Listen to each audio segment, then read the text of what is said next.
Red group की संस्थापिका श्रीमती मंजुला पॉन्डा, हमारे आज के कार्यक्रम के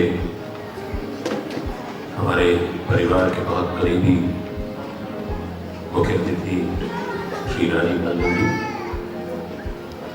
हिमांशु जी से भी मेरा वास्ता बहुत पुराना है। हमारी पहचान लगभग 2003 के आसपास की।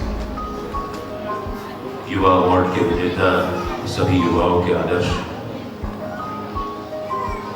इस स्कूल के मैनेजमेंट के सदस्य, मुन्ना परिवार के सदस्य श्रीमती श्रीवास्तव, मास्टर श्रीवास्तव, सभी स्टूडेंट्स, करोल स्कूल के सभी पेरेंट्स, करोल स्कूल का स्टाफ मेंबर्स, उनकी प्रिंसिपल मिसेस लतीफा अहमद और भी यहाँ पर जो हजरात हाजिर हैं। हमारा देश एक बहुत संक्रमण काल से गुजर रहा है। हम बुरे माने भले नहीं, लेकिन स्कूल एक ऐसा प्लेटफॉर्म होता है जहां पर बात अगर सच्ची ना की जाए तो वो अच्छी नहीं लगती। 1977 से Red Rose School annual functions कर रहा है, गुज़श्ता 43 सालों से। पहली दफे मेरे कान में एक ऐसी बात पड़ी कि जो समुद्र मंथन का, इसमें अभी एक एपिसोड आने वाला है, जंग पे पूरा आधारित, उसमें इनैक्ट करने से कुछ पेरेंट्स ने अपने बच्चों को मना किया। ऐसा मेरे प्रिंसिपल ने मुझे बताया। तो मैंने कहा ऐसे पेरेंट्स से मैं एनुअल फंक्शन में बात करूंगा। 1964 में एक फिल्म आई थी बैजू बावरा, उसका एक भजन जो है वो नेपाल तक में इतना फेमस हुआ कि नेपाल से एक व्यक्ति उस भजन के गायक, गीतकार और संगीतकार के पैर छूने, क्योंकि नेपाल पूरे दुनिया में एकमात्र हिंदू राष्ट्र माना जाता है। हिंदुस्तान में आकर के बंबई में उस भजन के गायक मोहम्मद रफी, भजन को लिखने वाले शकील बदायूनी और भजन का संगीत देने वाले, मौसीकी देने वाले नौशाद साहब के पैर छूए।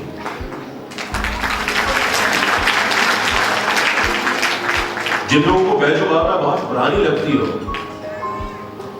उनके लिए महाभारत सीरियल में इतने जबरदस्त डायलॉग जो बी.आर. चोपड़ा साहब ने बनाया था, उसके डायलॉग लिखने वाले डॉक्टर राही मसूर रजा। और अभी कुछ साल पहले आमिर खान की फिल्म आई थी जिसमें उन्होंने भुवन का रोल अदा किया था। क्रिकेट प्रदेश फिल्म थी, आप लोगों को नाम नहीं बताऊंगा, आप दिमाग में। उसमें एक भजन था मधुबन में राधिका नाचे, और उसके अलावा एक और भजन, उसको लिखने वाले जावेद अख्तर साहब और मौसीकी देने वाले ए.आर. रहमान। अमर अकबर एंथनी में अकबर की भूमिका निभाने वाले ऋषि कपूर। ये लाइनें क्यों खींच रहे हैं? बच्चों के दिमाग में क्यों लाइन खींच रहे हैं? ये देश हिंदुस्तान है, यहाँ पे ना कोई हिंदू है, ना कोई मुसलमान है, ना कोई सिख है, ना कोई क्रिश्चियन है। जो आप पानी पीते हैं,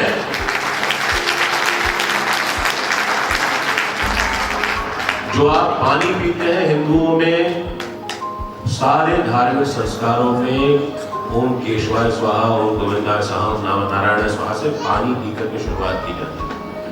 मुसलमान लोग हज को जाते हैं, और हमारे लतीफा मैडम और जितने लोग हज करके आते हैं, मेरे जो करीबी लोग हैं, सब मुझे आबे जमजम भी ला करके देते हैं और मैं उसको अपना करीब रखता हूँ। क्रिश्चियंस के यहाँ बैप्टिज्म सेरेमनी होती है तो वो लोग पानी छिड़क करके बच्चे के शुद्धिकरण करते हैं। क्या पानी ने कभी ये कहा है कि मैं किसी हिंदू के घर जाऊंगा, किसी मुसलमान के घर जाऊंगा, किसी ईसाई के घर? ये हम लोगों के दिमाग खराब होने लगे हैं सोशल मीडिया पे अनाप शनाप जो पोस्ट आती है उनको पढ़ करके। साहब बच्चों के दिलों में डिविजन मत करिए, उनके दिलों को बांटिए मत। अगर वो अभी से पट जाएंगे तो हम और आप कभी पढ़ नहीं पाएंगे। और हम में से कोई ऐसा नहीं होगा जो इस देश को छोड़ करके जाना चाहता है, और रहना है तो सुख से रहना है। इस देश में क्या बनाइए, एक बने नेक बने, सिर्फ यही तो चाहिए हमको। और चाहिए क्या, हम चाहते क्या है?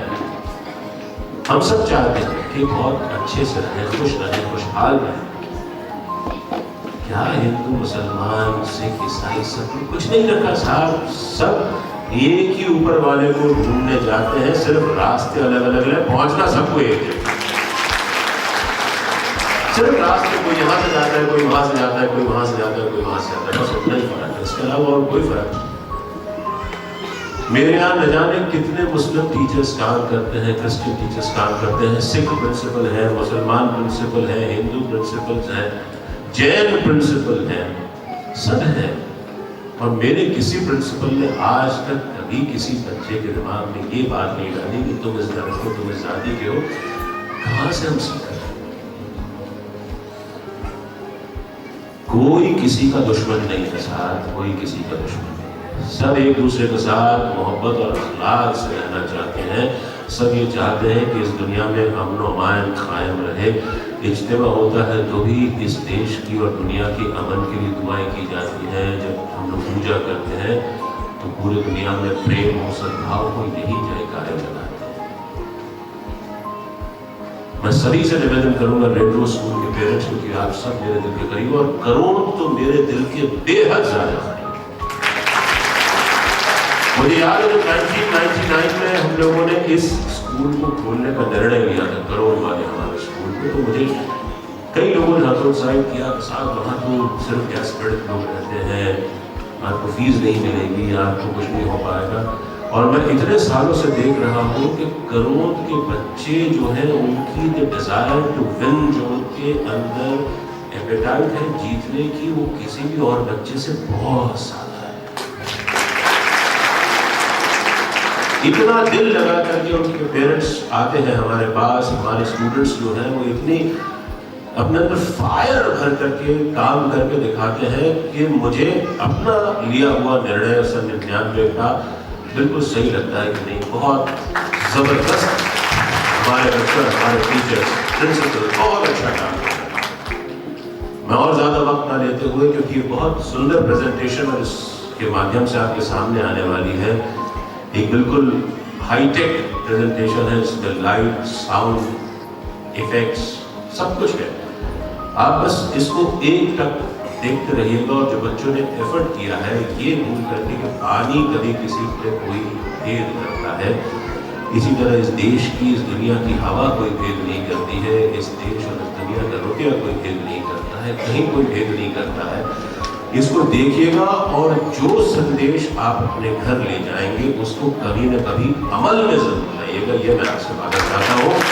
हमारे दोनों विभूतियाँ जो हमारे साथ आज हैं, राजीव रंजन जी, हिमांशु जी, ये दोनों अपने अपने फन में माहिर लोग हैं।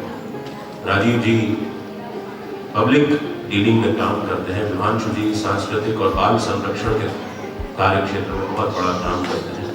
और इन लोगों के ऊपर जो प्रेशर रहता है इसको मैं समझ सकता हूँ। उसके बावजूद उन्होंने हमारे बच्चों को प्रोत्साहित करने के लिए टाइम निकाला अपना। वो सभी बच्चे जिनको इनके हाथ से पुरस्कार मिला बहुत भाग्यशाली हैं, और इनके हाथ से जो सर्टिफिकेट मिला उसकी ऊर्जा इन बच्चों में समाएगी, और ये भी बच्चे भी उनकी तरह आगे बढ़ करके बहुत जबरदस्त नाम कमाएंगे। मैं यही कामना करता हूँ, क्योंकि हर बच्चे के साथ फोटोग्राफ जो खिंचवाया गया है वो मैं संभाल कर रखूँगा। इनमें से जब ये बच्चे सेलिब्रिटी बन जाएंगे मैं उसको अपनी दीवार पे मरवा के रखूँगा।